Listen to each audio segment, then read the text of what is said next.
Great Indian award से सम्मानित किए गए डॉक्टर अब्दुल रहमान वनू।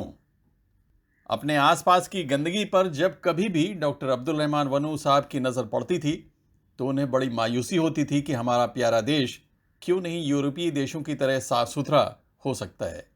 ऐसे में उन्हें मोदी सरकार ने स्वच्छ भारत अभियान का महाराष्ट्र का संयोजक नियुक्त कर दिया और इस प्लेटफॉर्म के मिलते ही डॉक्टर वनू ने खुद अपने हाथों में झाड़ू पकड़कर स्वच्छता की मोदी जी से प्रेरणा लेकर इसे एक आंदोलन का रूप दे दिया है। अब वो पूरे महाराष्ट्र में 5 लाख वॉलंटियर को स्वच्छता के अभियान से जोड़कर प्रदेश में एक नई क्रांति लाने की तैयारी में जुट गए हैं। तो हमारा लक्ष्य यही है कि हम ज़्यादा से ज़्यादा लोगों को इसमें जोड़ें और उनके साथ में जुड़ के जो हमें हमारी प्रक्रिया करनी है उसमें हमें कामयाबी मिले। हमें पूरी उम्मीद है जिस तरह से हम लोगों को जोड़ते जा रहे हैं आने वाले वक्त में, और जैसे हमने अभी 5 लाख लोगों का लक्ष्य रखा है, 5 लाख तो मिनिमम हमारी टारगेट है। हम चाहते हैं कि 5 लाख से भी ज़्यादा लोग हमसे जुड़ें। इसके लिए हम महाराष्ट्र स्टेट में मेहनत कर रहे हैं और पूरी कामयाबी से हमें उम्मीद है कि वो हमें जल्द हासिल होगी। डॉक्टर अब्दुल रहमान वनू द्वारा शुरू किए गए इस अभियान की समाज के हर वर्ग में सराहना हो रही है। उन्हें समाज के कई बड़े संगठनों द्वारा सम्मानित किया जा चुका है। इसी कड़ी में रविवार को डॉक्टर वनू को ग्रेट इंडियन अवार्ड से सम्मानित किया गया। इस मौके पर राजनीति, समाज सेवा और बॉलीवुड की कई बड़ी हस्तियां मौजूद थीं। दरअसल ये अवार्ड मिलना एक एक्नॉलेज करता है कि हमारे जो काम हुए हैं उसको लोगों तक पहुंचाने में हमने जो प्रयास किया है वो कामयाब हो रहा है।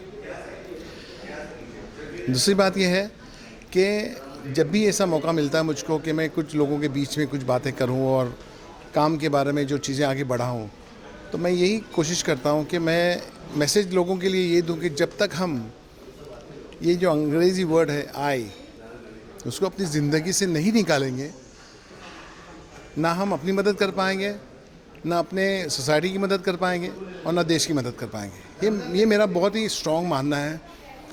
मतलब हम बोलते हैं ना, मैंने ये किया, मैंने वो किया, और हमने एक आदत बना के रखी है कि हमें मांगना है। आप पूरे हिंदुस्तान में कहीं पर भी जाइएगा आपको लोगों की ज़हनियत नज़र आ जाएगी कि हम मांगते हैं। आप मंदिर मस्जिद में जाते हैं वहाँ पे भी मांगते हैं। आप घर पे रहते हैं तभी भी आप देखते हैं कि हम चीज़ों को मांगने की कोशिश करते हैं। वो मांगना मतलब ये हुआ कि हमारे में देने की जो ख्वाहिशात हैं उसकी पूरी कमी है इसमें। जब आप देना शुरू करोगे तो मतलब एक बहुत आम चीज़ समझ में आना चाहिए कि जब आप देना शुरू करोगे तो आपको लेने के लिए कोई मना नहीं करेगा, लेकिन आप मांग रहे हो, आपको मिल नहीं रहा है। वजह यह है कि सामने जो है वो भी मांग रहा है। तो ये मांगना और देना दरअसल एक रिस्पॉन्सिबिलिटी वाली बात है, जो हम लोगों को ये बोलते हैं कि हम एक रिस्पॉन्सिबल बने, और रिस्पॉन्सिबल बनने के साथ साथ हम अपने देश के लिए सोचें, अपने अतराफ़ के जो सोसाइटी है उनमें रहने वाले लोगों के लिए सोचें, अपने घर वालों के लिए सोचें। इस अवसर पर देश के मशहूर शायर बेकल उत्साही साहब के बेटे कुंवर अजीज उत्साही भी मौजूद थे। कुंवर अजीज बॉलीवुड में एक जाने माने कलाकार हैं। उन्होंने डॉक्टर वनू को पुरस्कार मिलने पर उन्हें अपनी हार्दिक शुभकामनाएं इन शब्दों में दी। अब्दुल रहमान साहब बहुत ही अच्छे इंसान माशाल्लाह, जो समाज के लिए जो कर रहे हैं वो मेरे ख्याल से बहुत कम लोग ऐसे हैं जो समाज के लिए कुछ सोचता है। और क्योंकि मैं अशफाक कोपीकर साहब को भी जानता हूँ, इनके भाई, वो हमारे डायरेक्टर रह चुके हैं हमारी फिल्म के, तो मैं उनकी बड़ी रिस्पेक्ट करता हूँ, बहुत इज़्ज़त करता हूँ। और इनसे जब मुलाकात हुई तो इन दोनों भाइयों में कुछ मुझे अलग नज़र नहीं आया। दोनों एक ही मिजाज के हैं और बहुत ही खुशगवार हैं, लोगों की हेल्प करते हैं, और मैं उनके साथ हूँ कभी भी कहीं पे भी इंशाल्लाह। और इस अवार्ड के लिए मैं उनको बहुत बहुत मुबारकबाद देता हूँ कि ऐसे अवार्ड आपको हज़ारों लाखों मिले और इससे बढ़कर आपको अवार्ड मिले, ये तो बस एक चंद। डॉक्टर वनू न सिर्फ बाहरी सफाई के पक्षधर हैं, बल्कि वो शरीर के अंदर की गंदगी को दूर करके एक बेहतरीन समाज बनाना चाहते हैं। इसी विषय पर आधारित उनकी शायरी की पुस्तक नज़रिया को लोग काफ़ी पसंद कर रहे हैं।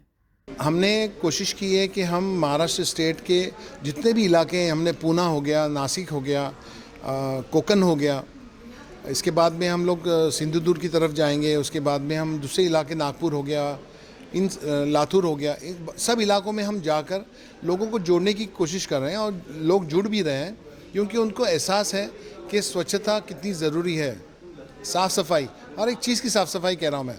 और अभी आपको पता होगा मैंने पिछले वक्त पे एक किताब निकाली थी जिसका नज़रिया टाइटल रखा था। वो किताब का मकसद अंदरूनी गलतियों को, अंदरूनी खामियों को और अंदरूनी गंदगी को दूर करने का एक प्रयास किया है मैंने। तो बाहर सफाई का भी काम चल रहा है और एक इंसान के अंदरूनी तौर पे भी सफाई करने का भी हमने काम शुरू किया है। तो मुझको ऐसा लगता है कि हम इस अच्छे कॉज के लिए और अच्छी ज़िम्मेदार बन के हिंदुस्तान में जीने के लिए हमें एक बहुत अच्छा प्लेटफॉर्म मिला है और हम उसको पूरी तरह से इस्तेमाल करना चाहते हैं इंसानियत के लिए और भाईचारगी के लिए और देशभक्ति के लिए। समाज में भाईचारा, मेल मिलाप और देशभक्त की अलख जगाने वाले डॉक्टर वनु अब नौजवानों के दिलों में एक हीरो बनकर उभर रहे हैं। राज बिंद्रा के साथ आबिद नकवी, प्रेस 9 न्यूज़, मुंबई।